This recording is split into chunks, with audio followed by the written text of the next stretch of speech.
ಇಲ್ಲಿ ನೋಡಿ ಇಲ್ಲಿ ಎಷ್ಟು ಚೆನ್ನಾಗಿದೆ. ಇದಕ್ಕೆ ಆರ್ಕಿಡ್ ಅಂತೀವಿ. ಇದು ಆ್ಯಕ್ಚುಲಿ ಫಿಲನಾಪ್ಸಿಸ್ ಅನ್ನೋ ಒಂದು ಫ್ಯಾಮಿಲಿಗೆ ಸೇರ್ಕೊಳ್ಳುತ್ತೆ. ಹಿಂಗೆ ಬರ್ತಾ ಇದ್ರೆ ಇಲ್ಲಿ ಎಲ್ಲರೂ ಹಾಯ್ ಹಾಯ್ ಅಂತ ಅನಿಸುತ್ತೆ. ಇದಕ್ಕೆ ಪಾಟಿಂಗ್ ಮಿಕ್ಸ್ಚರ್ ಒಂದು ಸ್ವಲ್ಪ ಸ್ಪೆಷಲ್ ಆಗಿ ಇರುತ್ತೆ. ಇದ್ಲು, ಆಮೇಲೆ ಕೊಕೋ ಪೀಟ್ ಒಂದು ಸ್ವಲ್ಪ ಇರುತ್ತೆ, ಆಮೇಲೆ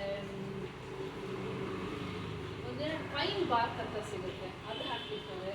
ಕೆಲವರೆಲ್ಲ ಕೇರಳದಲ್ಲಿ ಇದ್ಲು, ಆಮೇಲೆ ಅಡಿಕೆ ಪುಡಿ ಅಥವಾ ಹಂಚಿನ ಪೀಸ್ಗಳು ಅದನ್ನು ಹಾಕಿ ಬೆಳೆಸ್ತಾರೆ. ಸ್ವಲ್ಪ ನೀರು ಬೇಕು, ಆದರೆ ಇವಾಗ ತುಂಬ ಲವ್ ಬೇಕು. ಒಂದು 100 ಜನ ಬೆಳೆಸ್ತಾರೆ, ಆದರೆ 5 ಜನದ ಮನೇಲಿ ಮಾತ್ರ ಇಷ್ಟು ಬ್ಯೂಟಿಫುಲ್ ಆಗಿ ಬಿಡುತ್ತೆ. ಇದು ನಮ್ಮ ಫ್ರೆಂಡ್ ಮಮತಾ, ಮ್ಯಾಥಮೆಟಿಕ್ಸ್ ಪ್ರೊಫೆಸರು. ಅವಳದ ಕೈ ಚಳಕ ಎಷ್ಟು ಚೆನ್ನಾಗಿ ಬಿಟ್ಟಿದೆ ನೋಡಿ. ಅವ್ರ ಮನೆಗೆ ನ್ಯೂಸ್ ಪೇಪರ್ ಹಾಕೋರು ಅಲ್ಲಿಂದ ಗೇಟಿಂದ ನ್ಯೂಸ್ ಪೇಪರ್ ಎಸ್ಬಿಟ್ಟು ಒಂದ್ಸಲ ನೋಡ್ಕೊಂಡು ಹೋಗ್ತಾರೆ. ಆ್ಯಕ್ಚುಲಿ ಅವ್ರಿಗೆ ಗೊತ್ತಿತ್ತಿಲ್ಲ ಇದು ನ್ಯಾಚುರಲ್ ಫ್ಲವರ್ ಅಂತ. ಒಂದಿನ ಕೇಳಿರುತ್ತೆ ಮಮತಾಗೆ, ಇದೇನು ಮೇಡಮ್ ಪ್ಲಾಸ್ಟಿಕ್ದೆಲ್ಲ ಇಲ್ಲಿ ಇಟ್ಟು ಬಿಟ್ಟಿದ್ದೀರಾ ಅಂತ. ಅವಾಗ ಅವಳು ಅಂದ್ರಂತೆ, ಇಲ್ಲ ರೀ ಇದು ನ್ಯಾಚುರಲ್ ಅಂತ ಹೇಳಿ.